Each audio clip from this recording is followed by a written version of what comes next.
So this is the pound yen analysis for Wednesday, the 20th of December.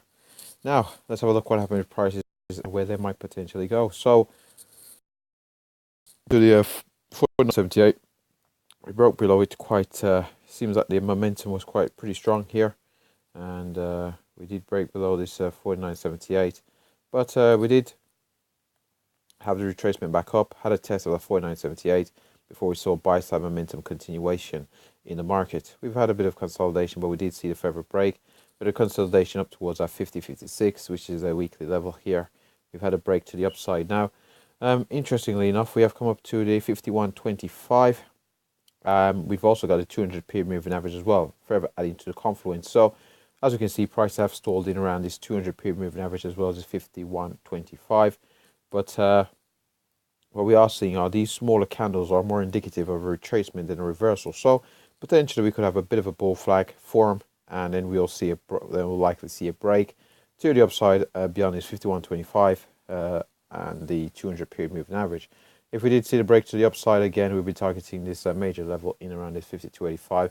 It may take some time to get up towards our 52.85. It may take depend on market volatility. We might be able to get up there within a day or so, or it might take a couple of days. But that's ultimately our far end of the range upside target if we do break above this 51.25. So if we do see these small candles continue, possible bull flag, then a break, target being medium term, target being that 52.85. And let's get a scale out here, correct? Yes, so it would be 52.85. And we might have a look to see how prices react in around the 52.30s or so before looking to head towards our 52.85. But ultimately, that's where we're going. So don't want to overemphasize the point too much. Now, let's just get the scaling here back down. And so if we do see a breakdown, if we're not able to break above this 51.25 and 200 period moving average, and we do see a breakdown, and we do see larger candles heading to the downside, we're targeting 50.56 for a potential bounce and move to retest at 51.25. If we don't find support at 50.56, so we'll see a bit of a turnaround or consolidation. The very next level that we would be targeting is around a 49.78. If we're not able to hold 49.78, let's just have a look where our next target would be. Our next target would be 49.10. And below which we're looking for 48.46. Those are our targets to the downside. 149.78 is a very strong level as is marked out in red. Also 148.46, but we do have to be aware of the 150.56 be slightly above the 149.78 and the 149.10 before we head towards that 148.46.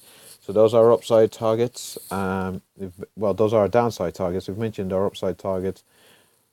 So let's just have a look at the daily time frame before wrapping up here on the pound yen. So head over to the daily time frame,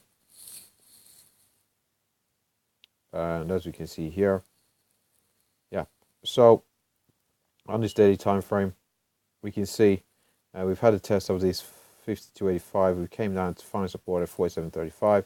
Again, we've had a sell-off. Well, we had a retracement here. Seen the sell-off for another retest of 47.35 before we saw these strong moves to the upside to retest the highs of 2017 so far.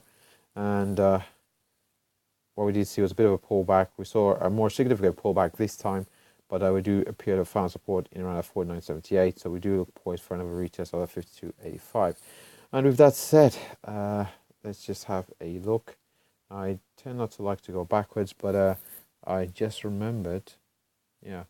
So if we did break down, I suppose the 400 period moving average marked out here in black. Let's bear with me a second here. Oh, so easy. There we go. So this 400 period moving average again, but we are pretty close to it. So that's the reason I did not mention the 400 period moving average. So with all that said, that's wrap up the pound yen analysis. Thanks for watching.